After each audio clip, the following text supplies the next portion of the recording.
Ads లేకుండా latest episodes చూడండి.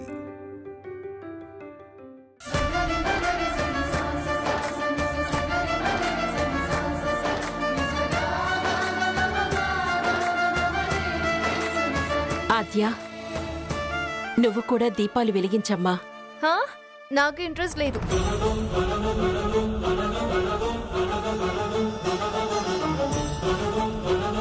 దీపారాధన చేయటానికి ఆసక్తి ఎందుకు? భక్తి ఉంటే చాలు. హాఫ్ సారీ వేసుకోవడమే నాకు కష్టంగా ఉంది. మళ్ళీ దీపాలు వెలిగించాలంటే నా వల్ల కాదు. అమ్మా, ఆద్యని ఇబ్బంది పెట్టకు. పద్ధతిగా తయారవడమే కాదు, పద్ధతులు కూడా పాటించాలి. ఇలా అరుస్తారనే నాకు నచ్చినట్టుంటాను.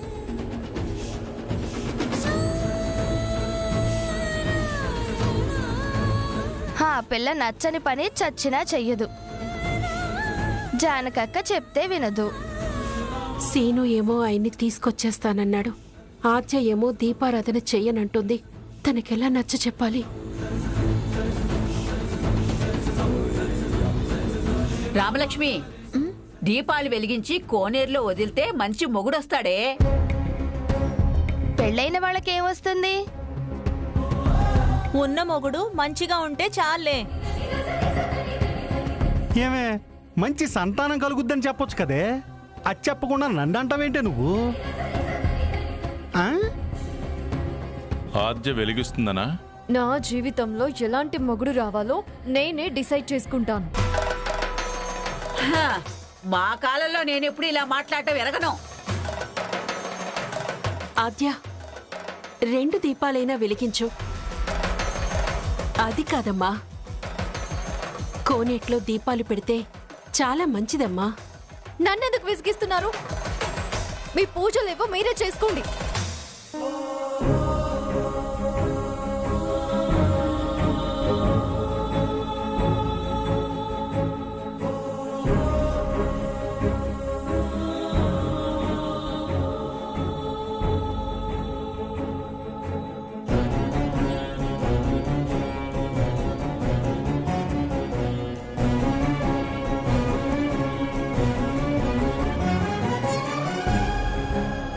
రండి మామయ్య.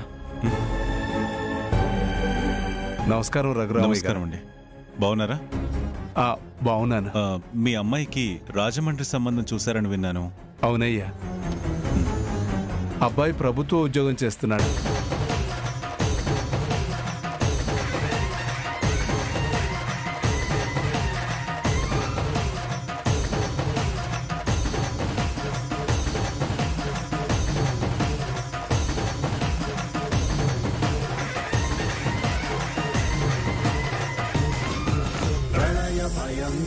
విషవిలయంకర విధి వికృత విన్యాసం మారణ హోమ విషానల కీలల మరణ మృదంగధ్వానం మహమ్మారిలయ తాండవం కాలాగ్నిదగ్ధ జనఖాండవం అయం భయంకర సంకుల విధ్వం సంకర సంకట సమయం.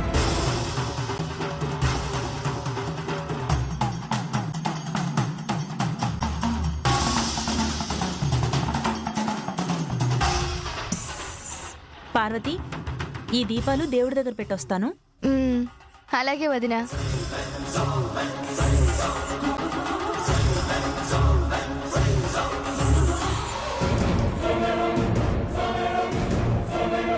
సహాయం ఏమైనా కావాలంటే చెప్పండి.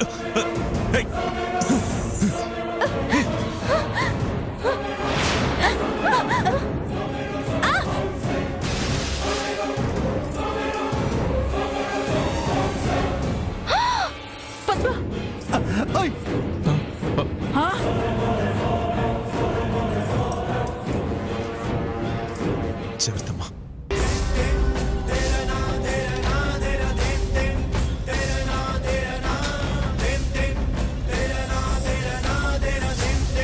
అయ్యో అత్త,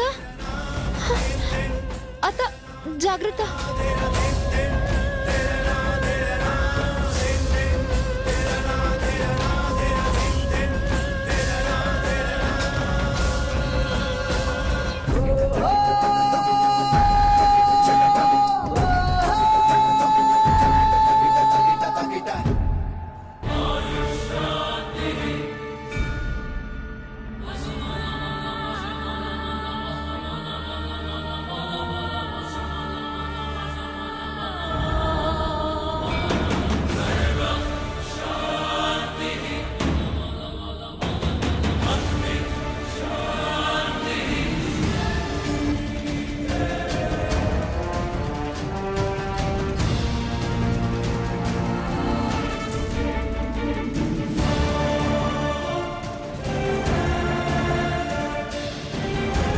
నీ ప్రవర్తన రోజు రోజుకి మితిమీరిపోతోంది.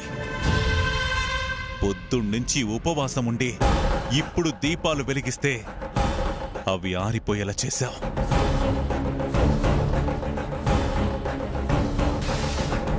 మిమ్మల్ని పాము కాటేస్తుందని పక్కకు నెట్టాను.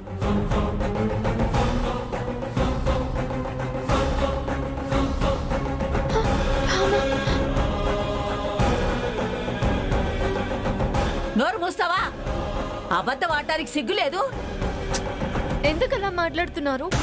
నిజంగానే పాము ఉంది. ఎక్కడుందే ఎక్కడుందే పాము? అక్కడ.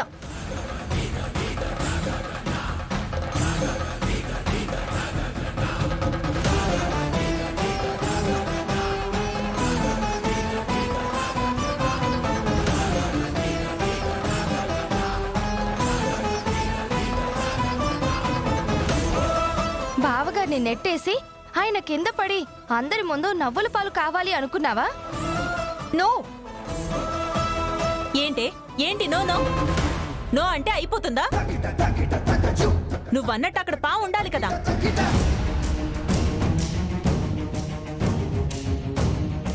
అయినా ఎందుకే ఎప్పుడు చూసినా మా అన్నయ్యని ఇబ్బంది పెడుతూనే ఉంటావు? అంత పౌరుషం రోషం ఎందుకే నీకసలు? పావు గుళ్ళోకొస్తే భక్తులు అల్లకల్లలతో పరుగులు పెడతారు. నువ్వు చేసిన పిచ్చి పని కప్పిపుచ్చుకోవడానికి సాకులు వెతుకుతున్నావా? జ్యోతి స్వరూపం అంటే దీపాన్ని పంచభూతాల్లో ఒకటైన నీటిలో వదలడం అంటే మనలో ఆత్మని పంచభూతాత్మకమైన పరమేశ్వరుడికి అంకితం చేయడం.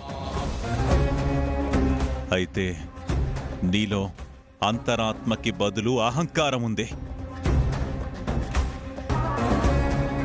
దీపం వెలిగితే పాపం అనుకునే మూర్ఖురాలివి కాబట్టే ఇలాంటి పనులు చేస్తున్నావు.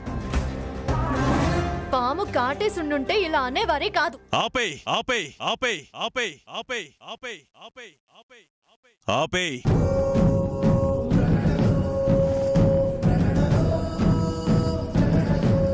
అబద్ధమైనా పదే పదే చెప్తే నిజమనుకునే అమాయకురాలు ఇక్కడ రామలక్ష్మి తప్ప ఇంకెవ్వరూ లేరు.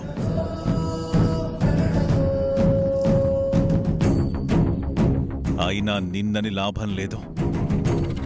నువ్విక్కడికొచ్చి ఇలాంటి పనులు చేస్తావు అని తెలిసి కూడా ఏ నమ్మకంతో రానిచ్చారో వాళ్ళననాలి.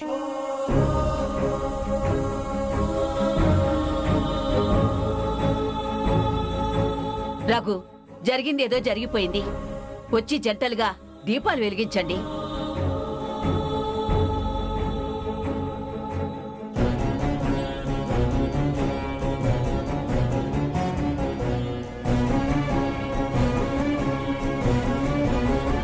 జంటగా ఉంటేనే కదమ్మా వెలిగించేది.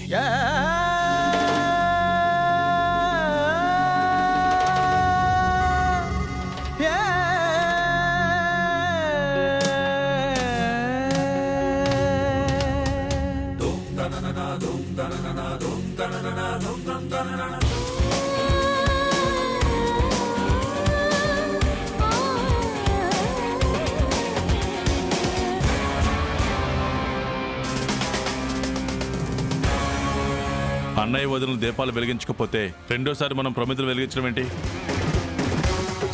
వెళ్దాం పదండి. ఈ ఏడాది ఒక గాడిద పుణ్యమా అని మనం ఏం చేయకుండానే పాపం మూట కట్టుకున్నాం.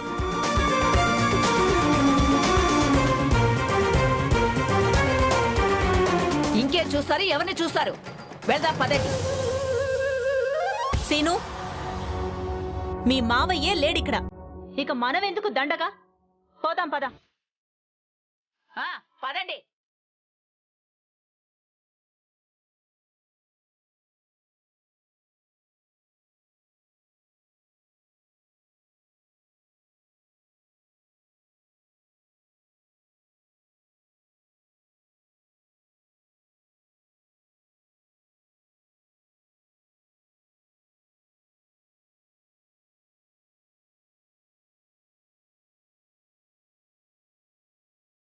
పోదాం పదత్తయ్య.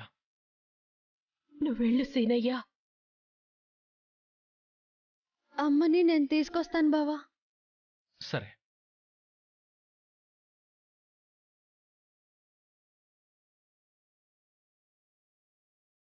నిజం చెప్పినా నమ్మని వాళ్ళని నేను కూడా నమ్మను. వాళ్ళ మాటలన్నీ వాళ్ళకే రివర్స్ వస్తాయి.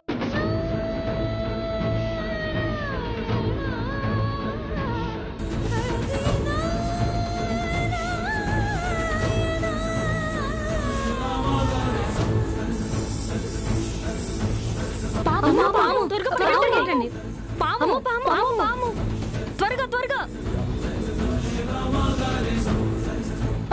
అమ్మా, ఆద్య చెప్పింది నిజం. పాము ఉంది కదా.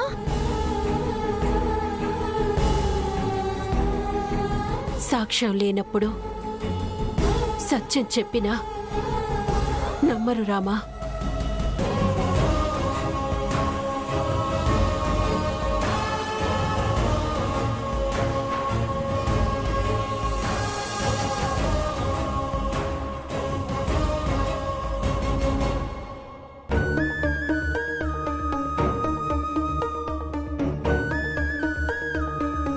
ఆద్య ఏం చేసిందో చూసావా అమ్మా? ఆడపిల్లంటే ఎలా ఉండాలి అసలు? పేరుకు మాత్రమే ఆడపిల్ల. అవతారం అహంకారం అన్నీ మగాళ్ళనే మించిపోయింది. చారు గురించి దీపాలు వెలిగించాను, అవి కూడా ఆరిపోయాయి. చారా? ఎవరది? చారు అన్నానా? ఆహా, మా అక్క కూతురు అన్నయ్య గారు. ఓ, అందంగా ఉండే ఆస్తిమంతురాలేండి. నేను సీనుకి మంచి సంబంధం చూడాలని మనసులో మొక్కుకున్నాను. అలా మొక్కుకునే దీపాలు వెలిగిస్తే ఆద్య వల్ల నాశనం అయిపోయాయి. రోజు రోజుకి ఆగడాలు ఎక్కువైపోతున్నాయి. పద్ధతులు పాడు లేకుండా పోతున్నాయి. జానకొదిన మొహం చూసి వదిలేయమ్మా. ఎన్నిసార్లను క్షమించాలరా? అదే పనిగా జాలి పడుతూ పోతే మమ్మల్ని కూడా మా ఆయనలో కలిపేస్తారు. నన్నెందుకే మధ్యలో లాగుతావు నువ్వు? మా గతి కూడా మీలా అయిపోతుందని. అలా చెప్పు మరి. ఆ పిల్ల వల్లే రఘురాం జానకితో మాట్లాడమే మానేశాడు. సీతారాముల్లా ఉండేవాళ్ళు.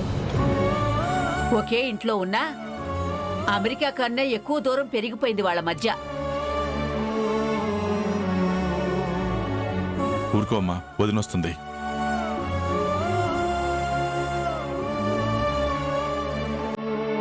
అత్తయ్య,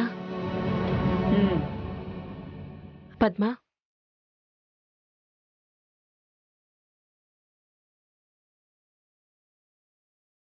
అన్నయ్య,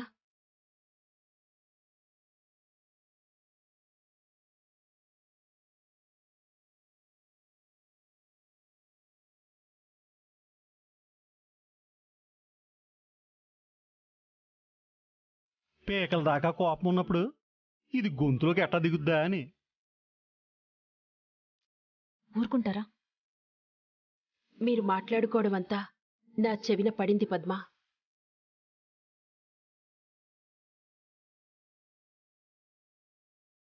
ఇది తీసుకొచ్చాక మాట్లాడదామని వచ్చాను.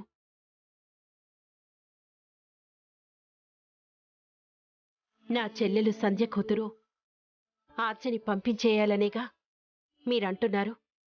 అవును జానకి, ఆ పిల్ల వల్ల ఎవరికీ మనశ్శాంతి లేకుండా పోయింది. గుడి దగ్గర ఏం చేసిందో నువ్వు చూసావు కదా. ఎందుకు చేసిందో మీరు చూడలేదు కదా. అలా ప్రవర్తించడానికి కారణాలుండవక్క, సాకులే ఉంటాయి.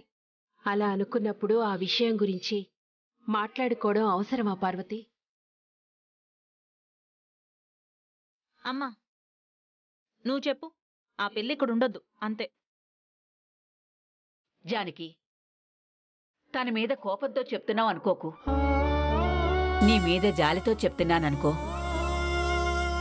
ఆద్య వల్ల నీ సంసారం కూడా ఇబ్బందుల్లో పడుతుంది.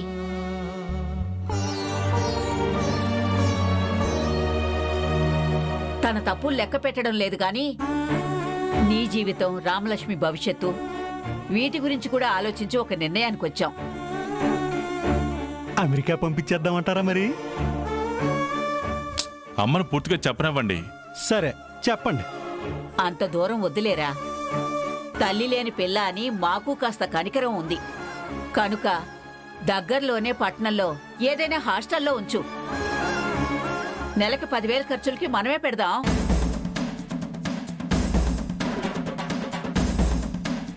మనమెందుకు ఇవ్వాలి? వాళ్ళ నాన్న ఆస్ట్రేలియా నుండి పంపిస్తున్నారు కదా. వాళ్ళ అమ్మ కూడా కూతురు కోసం ఎంతో కొంత దాచుంటుంది కదా.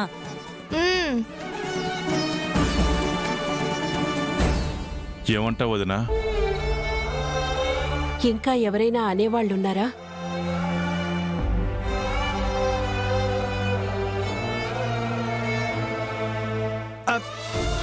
నేనున్నానమ్మా. అయినా నాది కూడా నలుగురితో పాటు నారాయణే కదా చెల్లెమ్మా. అత్తయ్యకు చెప్తే అందరికీ చెప్పినట్టవుతుందని చెప్తున్నాను.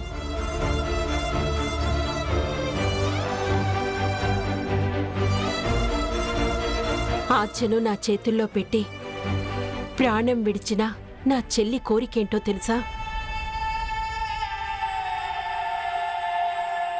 గారాబంగా పెంచిన నా కూతురికి నా ఒక్కదాని ప్రేమ మాత్రమే తెలుసు. ఒక ఇంట్లో ఉమ్మడిగా ఉండే వాళ్ళందరి ప్రేమ తెలియాలంది.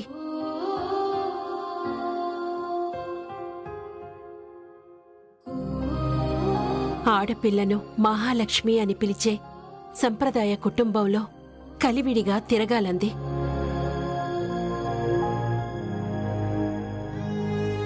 మమతలు పెంచే మనుషుల నీడలో తలదాచుకోవాలని చెప్పింది. బరువు బాధ్యతలు ఎలా ఉంటాయో తనకు కూడా చెప్పాలని, తన కళ్ళారా చూడాలని కళ్ళ మూసింది.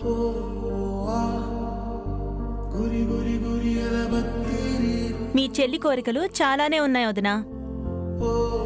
కానీ ఆ పిల్ల నేర్చుకోవడమేమో కానీ మనందరం మారిపోయేలా ఉన్నాం.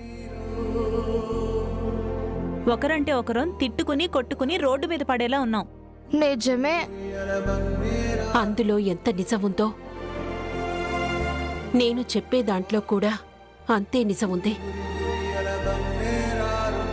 ఒక అమ్మాయి వల్ల అందరూ మారిపోతాం అనుకుంటున్నాం కానీ మనమంతా కలిసి ఒక ఆడపిల్లను మార్చలేమా?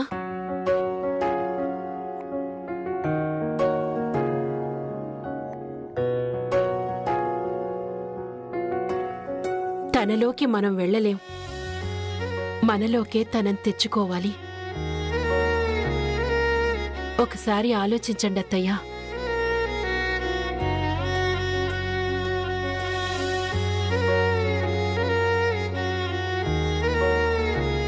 వదిన మాటలో అర్థం ఉందమ్మా. ఏమోరా, అది అయ్యే పనిలా లేదు. అప్పుడే అనుకోవడం ఎందుకులే, ఆలోచిద్దాంలేండి నిదానంగా.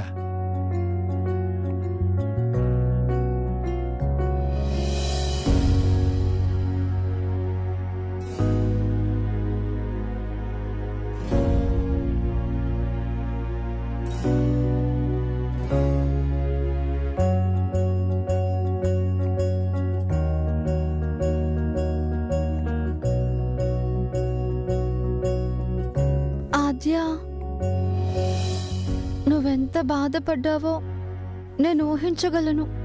నీకు ఊహాశక్తి కూడా ఉందా? అదేంటి అలా అన్నావు? మా నాన్నగారు నిన్ను తిట్టినప్పుడు ఏ తప్పు చేయని నువ్వు ఎంత నలిగిపోయి ఉంటావో కదా. అంతే లేదమ్మా, నా పనేదో నేను చేసుకుంటున్నాను. ఎవరో ఏదో అన్నారని ఏడుస్తూ కూర్చుంటే ముందుకు వెళ్ళలేం. అంత తేలిగ్గా ఎలా తీసుకోగలుగుతున్నావా ఆద్య? నీకు ఎలాంటి ఫీలింగ్స్ ఉన్నాయో నాకు అలాంటి ఫీలింగ్సే ఉన్నాయి. కాకపోతే ఈ ఇంట్లో ఫీలింగ్స్ చంపేస్తారు. నేనలా కాదు, ఆకలేసింది తిన్నాను. ఉపవాసం ఉండాలని మీరు కడుపు కాల్చుకున్నా మీకు కూడా తినాలని మనసులో ఉంది కాబట్టే రవ్వ లడ్డు తిన్నారు. టెంపుల్లో నా ఉద్దేశం అర్థం చేసుకోలేదు. అపార్థం చేసుకుంటే నేనేం చేయను. వాళ్ళదే తప్ప అని లైట్ తీసుకున్నాను.